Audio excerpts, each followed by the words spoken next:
नमस्कार, स्वागत है आपका प्रार्थना स्वीकार। आप देख रहे हैं, मैं हूं आपके साथ गुंजन। वो शुभ तिथि, जो शुभ घड़ी जब मां भगवती को प्रसन्न करके आप अपनी सारी मनोकामना पूरी कर सकते हैं। अश्विन नवरात्र और चैत्र नवरात्र में तो हम मां भगवती की उपासना करते ही हैं, लेकिन आज हम जानेंगे माघ मास की गुप्त नवरात्रि की महिमा। कहते हैं कि जिस भी साधक ने गुप्त नवरात्रि में मां भगवती की कृपा पाली, उसके सारे मनोरथ सिद्ध हो जाते हैं, संकट और बाधाएं उससे कोसों दूर हो जाती हैं। तो आइए जानते हैं गुप्त नवरात्रि की महिमा।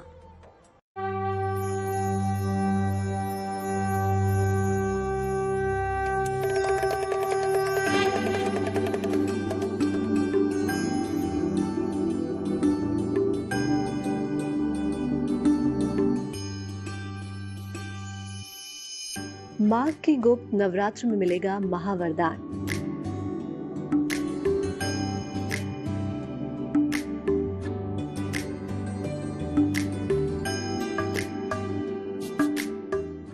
शक्ति साधना करेगी सर्व कल्याण।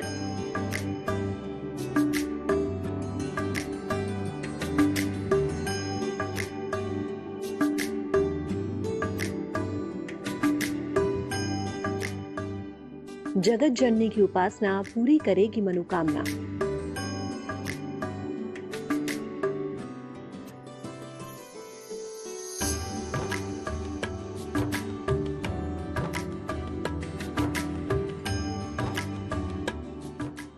गुप्त नवरात्र जो गोपनीय साधनाओं के लिए ज्यादा महत्वपूर्ण मानी जाती है।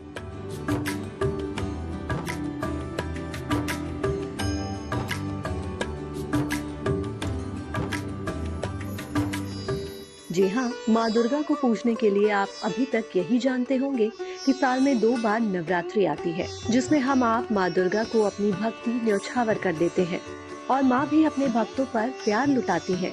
लेकिन आज हम आपको माघ की गुप्त नवरात्रि के बारे में बताएंगे। गुप्त नवरात्रि का राज हम आपको बताएंगे।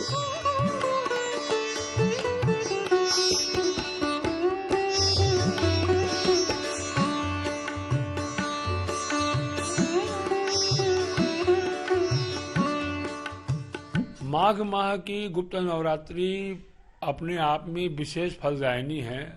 हमारे यहाँ एक संवत्सर में 4 नवरात्रियां पड़ती हैं।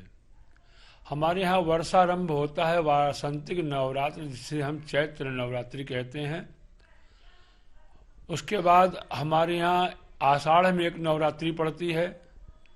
तीसरी नवरात्रि शारदीय नवरात्रि होती है। इसमें वर्ष में हम सारे भारतवर्ष में दुर्गा पूजा का आयोजन करते हैं। और चौथी नवरात्रि हमारे यहाँ माघ की नवरात्रि होती है, जिसमें हम भगवती सरस्वती की आराधना करते हैं। लेकिन यह नवरात्रि गुप्त होती है। 2 प्रकट और 2 गुप्त नवरात्रियां हमारे यहाँ विशेष रूप से मानी गई हैं। सामान्यतः हम वर्ष में पड़ने वाले केवल 2 नवरात्रों के बारे में जानते हैं, चैत्र या वासंतिक नवरात्र और आश्विन या शारदीय नवरात्र। 2 और नवरात्र भी हैं जिनमें विशेष कामनाओं की सिद्धि की जाती है। कम लोगों को इसका ज्ञान होने के कारण या इसके छिपे होने के कारण इसको गुप्त नवरात्र कहते हैं। वर्ष में 2 बार गुप्त नवरात्रि आती है, माघ शुक्ल पक्ष में और आषाढ़ शुक्ल पक्ष में। ये चारों ही नवरात्र ऋतु परिवर्तन के समय मनाई जाती है।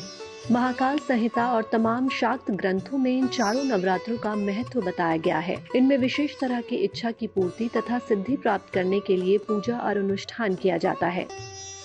माँ अम्बे रानी की परम कल्याणकारी गुप्त नवरात्र में जो माँ जगदम्बा की उपासना न सिर्फ आपका कल्याण करेगी, बल्कि आपके शत्रुओं का भी नाश करेगी। माँ जगत जननी की उपासना तो आप किसी भी समय कर सकते हैं। तो अब आपके दिमाग में ये सवाल कौन रहा होगा कि गुप्त नवरात्रि और सामान्य नवरात्रि में क्या अंतर होता है।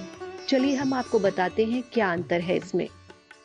सामान्य गुप्त नवरात्रि में अंतर इस प्रकार से है, जहाँ सामान्य नवरात्रि जन साधारण अपने लिए, अपने परिवार के लिए, अपने वंश के लिए पूजन करता है। वहीं गुप्त नवरात्रियां जो होती हैं, वो जो योगी हैं, साधु हैं और जो कामना परक, जो कामनाएं करते हैं, जो तांत्रिक लोग हैं, ऐसे लोग इस नवरात्र में विशेष आराधना करके अपनी उपासना को पूर्ण करते हैं, सिद्धियां प्राप्त करते हैं और जन कल्याण करते हैं या अपने स्वयं सिद्धि के लिए भी कार्य ऐसे गुप्त नवरात्रियों में कहा करते हैं। इसीलिए इसका नाम गुप्त नवरात्रि है। सामान्य नवरात्रि में सात्विक और तांत्रिक पूजा दोनों की जाती है। वहीं गुप्त नवरात्रि में ज्यादातर तांत्रिक पूजा की जाती है। गुप्त नवरात्रि में ज्यादा प्रचार प्रसार नहीं किया जाता। इसमें साधना को गोपनीय रखा जाता है। गुप्त नवरात्रि में पूजा और मनोकामना जितनी गोपनीय होगी, सफलता उतनी ही ज्यादा होगी। गुप्त नवरात्र की पूजा का सबसे उत्तम समय आधी रात से सूर्योदय तक माना जाता है।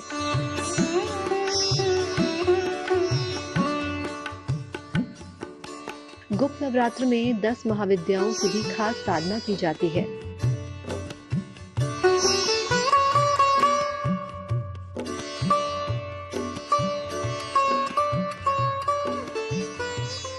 कहते हैं मां पार्वती के क्रोध से निकली थी 10 देवियां।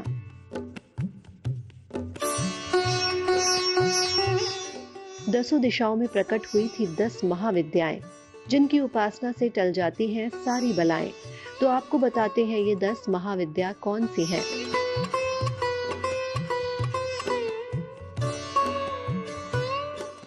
माँ काली, माँ तारा, माँ त्रिपुर सुंदरी, माँ षोडशी, माँ भुवनेश्वरी, माँ छिन्नमस्ता, माँ त्रिपुर भैरवी, माँ धूमावती, माँ बगलामुखी, माँ मातंगी, माँ कमला। यही 10 महाविद्या यानी 10 शक्तियां हैं जिन्होंने दैत्यों और राक्षसों का वध किया था। इनमें से हर एक देवी अलग अलग प्रकार की शक्तियों और ज्ञान से परिपूर्ण है और ये सभी शक्तियां माँ पार्वती से निकली हैं। अलग अलग कारणों और उद्देश्यों से हुई थी इनकी उत्पत्ति।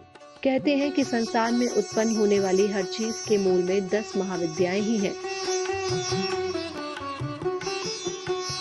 जितना आपने जप किया उसका 10वां अंश आप हवन करिए, उसका दशांश तर्पण, उसका दशांश मार्जन, इस प्रकार से दशांश बढ़ा बढ़ा करके वह लोग वर्ष में पूरी साधना पूर्ति करके और जब गुप्त नवरात्रि आती है तो उसमें अपने प्रयोग को पूर्ण करते हैं। कहते हैं इस समय की गई शक्ति की साधना कुंडली के समस्त दोषों को दूर कर देती है। इस शक्ति उपासना से धर्म, अर्थ, काम और मोक्ष की प्राप्ति होती है।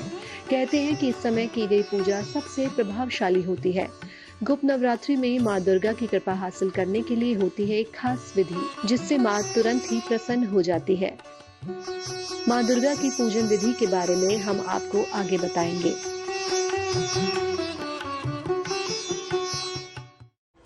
तो आपने जाना कैसे सामान्य नवरात्र और गुप्त नवरात्रि में अंतर है। गुप्त नवरात्र में मां भगवती को प्रसन्न करने के लिए मुख्य रूप से विशेष साधना की जाती है। इसका ज्यादा प्रचार नहीं होता। अपनी साधना को गोपनीय रखा जाता है। माना जाता है कि गुप्त नवरात्रि में पूजा और मनोकामना जितनी ज्यादा गोपनीय होगी, मनोरथ उतना ही जल्दी पूर्ण और सिद्ध होगा। गुप्त नवरात्रि में आपकी मनोकामना पूर्ण करने वाले कुछ विशेष प्रयोग अब आपको बताते हैं।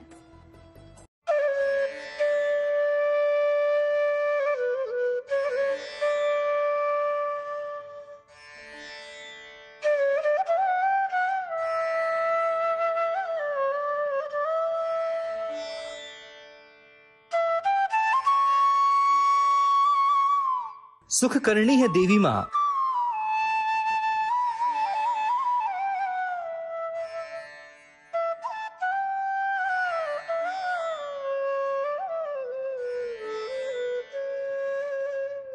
भक्तों के सारे दुख हर लेती है देवी मां।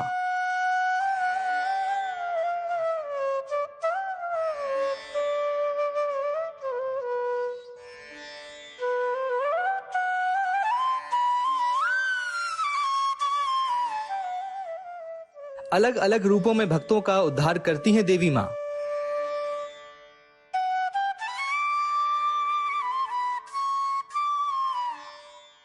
सनातन धर्म का सबसे पवित्र ऊर्जादायक पर्व है नवरात्र।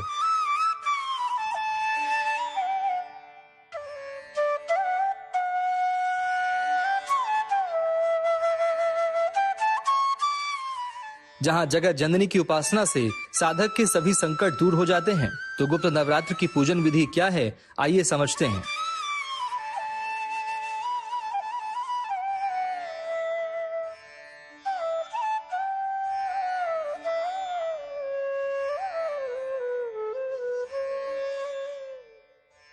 अगर कलश की स्थापना की है तो दोनों वेला मंत्र जाप, चालीसा या सप्तशती का पाठ करना चाहिए। दोनों ही समय आरती भी करना अच्छा होगा। माँ को दोनों वेला भोग भी लगाएं। सबसे सरल और उत्तम भोग है लौंग और बताशा। माँ के लिए लाल फूल सर्वोत्तम होता है, पर माँ को आक, मदार, दूब और तुलसी बिल्कुल न चढ़ाएं। अपना खान पान और आहार सात्विक रखें। पूजा की विधियां सामान्य होती हैं, लेकिन जब योगी और साधक जब पूजा करते हैं उनकी साधना पद्धति में और जन साधारण की पूजा पद्धति में अंतर होता है। बलि प्रदाने पूजाया अग्नि कार्य महोत्सवे, योगी साधक बलि प्रदान भी करते हैं। सामान्य साधक जो होता है उसके अनुरूप भगवती को बलि देता है, लेकिन जो विशेष साधक हैं हर प्रकार से बलि करते हैं अपनी देवताओं को संतुष्टि के लिए, अपनी साधना की पूर्ति के लिए। तो इस प्रकार से करते हैं। और विशेष आराधना वह करते हैं जो पहाड़ों पे रहते हैं, देवी के मंदिरों के पास, जैसे कामाख्या मंदिर है, 10 महाविद्याओं के जो मंदिर जहाँ जहाँ सिद्धपीठ है, वहाँ इन अवसरों पर गुप्त नवरात्रियों में लोग विशेष आराधना करके साधना प्राप्त करते हैं। ज्योतिष के जानकारों की माने तो गुप्त नवरात्र में इस अद्भुत पूजन के जरिए आप देवी को बहुत जल्दी प्रसन्न कर सकते हैं। फिर देवी की कृपा से आपको मनचाहा वरदान भी मिल सकता है। गुप्त नवरात्र में आपकी मनोकामना पूरी करने से जुड़े हैं ये खास प्रयोग। चाहे विवाह में बाधा आ रही है, संतान को लेकर जीवन में समस्या है, या फिर नौकरी व्यापार से जुड़ी परेशानियां आपकी सफलता में रुकावट बनी हुई हैं, गुप्त नवरात्र में ज्योतिष द्वारा ये महा उपाय आपके लिए बेहद कारगर हो सकते हैं। गौर से देखिए। जिनके पाणी ग्रहण संस्कार नहीं हो पा रहे हैं, वो सर्वसमर्थ हैं, धन है, परिवार है, अच्छी नौकरियां हैं, उसके बाद भी विवाह नहीं हो रहा है, ऐसे लोगों को एक साधक के रूप में 9 दिन तक अगर साधना करते हैं, किसी देवी को, किसी एक को हमें इष्ट अपना मानना पड़ेगा। उसको अगर हम मान करके वो साधनाएं हम करते हैं तो विवाह की बाधा भी, जैसे कोई अगर वर है, कोई युवक उसका विवाह नहीं हो रहा है, तो वह साधना के मंत्रों में ओम पत्नी मनोरमाम देहि मनोवृत्तानुसारिणीम तारिणीम दुर्ग संसार सागरस्य कुरोद्भवाम, इस मंत्र का अगर 12,000 बार जप करता है 9 दिनों के अंदर, उसका विवाह होता है। देवी को पीले फूलों की माला अर्पित करें। खास मंत्र का जाप करें। मंत्र रहेगा कात्यायनी महामाये महायोगिन्यधीश्वरी नंद गोप सुतम देवी पति में कुरुते नमः। जो कन्या हैं, युवतियां हैं, नौकरी करती हैं, सब कुछ करती हैं, लेकिन विवाह नहीं हो रहा किसी कारण से, किसी बाधा से, तो उनके लिए एक जप का मंत्र है कात्यायनी महामाये महायोगी न्यधीश्वरी नंद गोप सुतम देवी पतिम ते कुरुते नमः। इस मंत्र का 12,000 जप करें, उनका विवाह भी शीघ्र होगा। देवी को पान का पत्ता अर्पित करें। खास मंत्र का जाप करें। मंत्र रहेगा नंद गोप गृहे जाता यशोदा गर्भ संभवा ततस्तो नाश्यस्यामि विंध्याचल निवासिनी। जिन्हें संतान नहीं हो रही है, संतान प्राप्ति में बाधा है, उनको भगवान की आराधना करनी चाहिए। और देवी की आराधना करके एक मंत्र है ओम देवकी सुत गोविंद वासुदेव जगतपते देहि में तनयम कृष्णम त्वामहम शरणं गतः। इस मंत्र का 12,000 जब वैजयंती की माला से करते हैं, उन्हें वर्ष भर में संतान प्राप्ति होती है। देवी को बताशे पर रखकर लौंग अर्पित करें। खास मंत्र का जाप करें। मंत्र रहेगा सर्वा बाधा विनिर्मुक्तो धन धान्य सुतान्विता मनुष्यो मत प्रसादेन भविष्यति न संशयः। और जिनको नौकरी की आवश्यकता, जिन्हें नौकरी व्यवसाय नहीं चल रहा, जिनके काम नहीं हो रहे हैं, वो लोग, एक मंत्र है गीता का, भगवान श्री कृष्ण के मुख का कहा हुआ, अनन्यास चिंतयन्तो माम ये जना पर्युपासते तेषां नित्याभियुक्तानां योगक्षेमं वहाम्यहम्। इस मंत्र का 11,000 जप करें। भगवान चाहेगा तो शीघ्र उनको नौकरी लगेगी, उनकी अच्छी जीविका का आधार बन जाएगा, कोई समस्या नहीं आएगी। इस प्रकार गुप्त नवरात्रियों में साधना करके अपने जीवन की परिपूर्णता आप प्राप्त कर सकते हैं। जय विश्वनाथ। माँ की ममता का कोई पैमाना नहीं है, क्योंकि माँ का आंचल तो ममता से भरा है। देवी माँ अपने भक्तों की पुकार हमेशा सुनती है। शक्ति के सभी स्वरूपों की उपासना अगर सच्चे मन और पूरे विधि विधान से की जाए तो जीवन की हर ख्वाहिश पूरी की जा सकती है।